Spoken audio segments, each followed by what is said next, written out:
Pandemic. Yes, you remember it, the worst point of your life. But the worst point of your life could only be the second worst point of your life, because the first worst point of your life is coming now. And why is it coming? Dogs. That's why. With me, I have Tommy Hellfire of Pet Lover UK and Freight Barrage of the No More Alliance. Gentlemen, I want to discuss the pandemic itself and the way that dogs were used to make lonely people feel less lonely.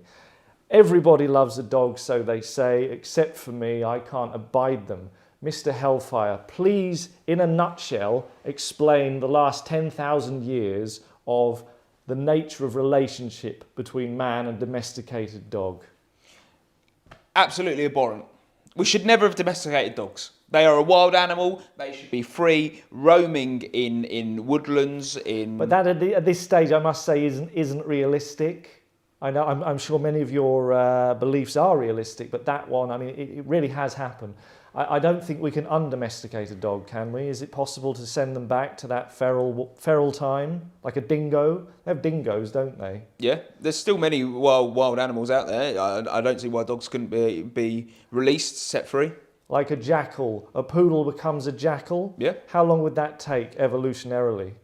Without the meddling of humans, I reckon that would happen pretty naturally, very quickly. Mr. Barrage, my problem is we've been hearing a lot about the new doggy disease, Dogspawn. Mm-hmm. What say you about this and the danger that a foreign power could mutate Dogspawn to eradicate human life on these islands? I think it's important to draw a line in the sand here. A disease at like the beach.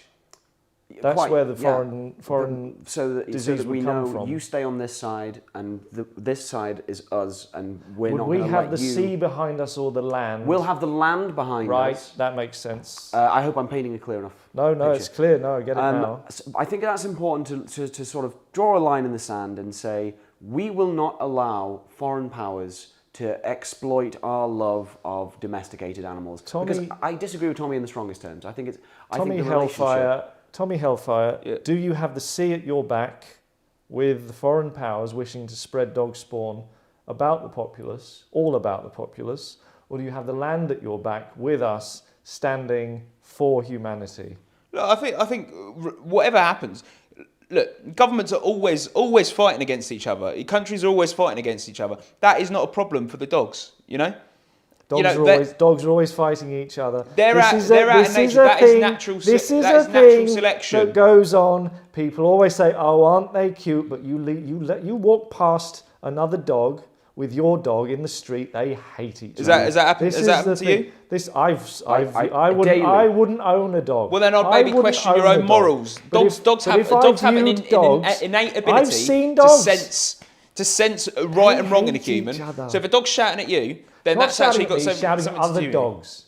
Dogs hate each other, okay? And to pretend otherwise is pretend that the world isn't happening.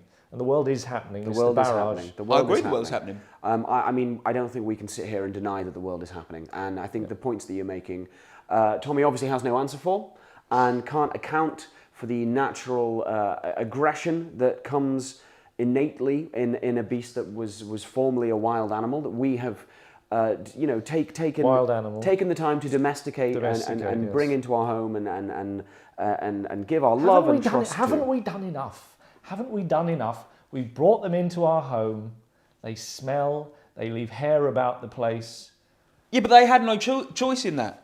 You know, you all started bringing dogs in your home. You domesticated them to the point where it would be difficult for them to go back into nature. Well, Mr. Hellfire, but that's not their problem. That's yours. I would say that you need to look at your organisation. You are Pet Lover UK. Yeah. Okay, Pet Lover UK. Yeah. If you want wild animals roaming around the place, you should be Animal Lover UK, not Pet UK.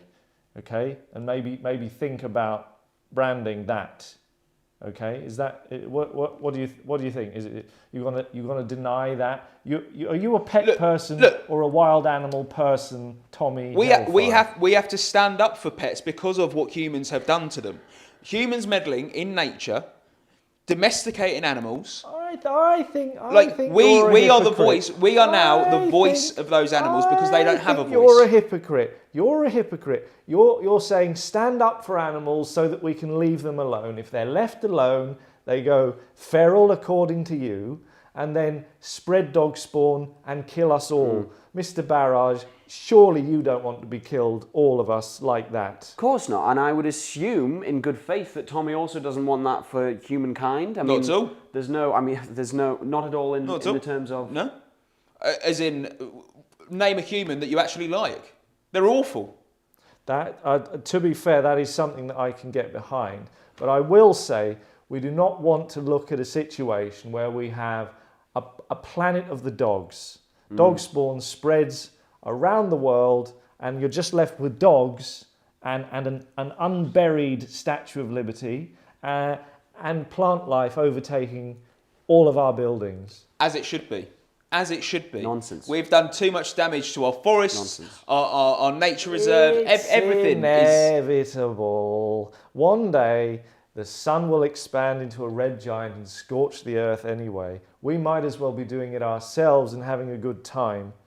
I enjoy holidays, and I don't like endless dogs. I'm prepared to put up with maybe 30% of the dogs we have now. Mr. Barrage, what percentage would you say of the number of dogs we currently have are you prepared to put up with going forward? It's an interesting question, James. I think pre-pandemic, I think 30% would have been a very appropriate number, but post-pandemic, 30%. with the influx of dogs, particularly into middle-class homes, as you mentioned at the beginning of the it's always segment, them. I think we could probably do with 50-60% fewer.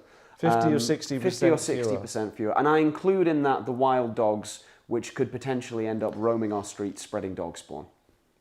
Mr. Hellfire, you strike me as someone who goes on Instagram, you watch dog and cat videos, and you spend all day writing comments about how every action in those videos is cruel. Yeah.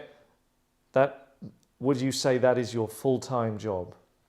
I mean, that's what I'm doing on a day-to-day basis, raising awareness for that absolute exploitation of domesticated pets.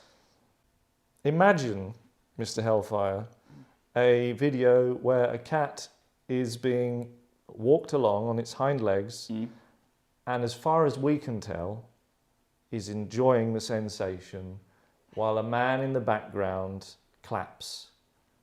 Is that cruelty? It's absolutely perverse, is what it is. What part? The clapping? The enjoyment? All of it. All of it. This animal has not made a conscious choice to be in this video, to be touched, to be picked up, and then to put that on the internet for other people to do God knows what with it is absolutely disgusting. I would say whoever's making that video should take a long, hard look at themselves. And that would go for therefore pretty much every animal video being made. Every single one. Now, if you wanted to brand pets as something not physically, because I understand that's probably cruel as well, isn't it? So if you wanted to have a branding exercise for pets, nothing is better than videos. And I tell you what, maybe we're on the same page here, because if you cut all dog and cat videos from the internet, people are less likely to buy them. Finally, the question I would like to ask, dog spawn is a threat. You want 50 to 60% fewer dogs. Minimum. Do we allow the dogs we currently have to die out, or do we do something more drastic?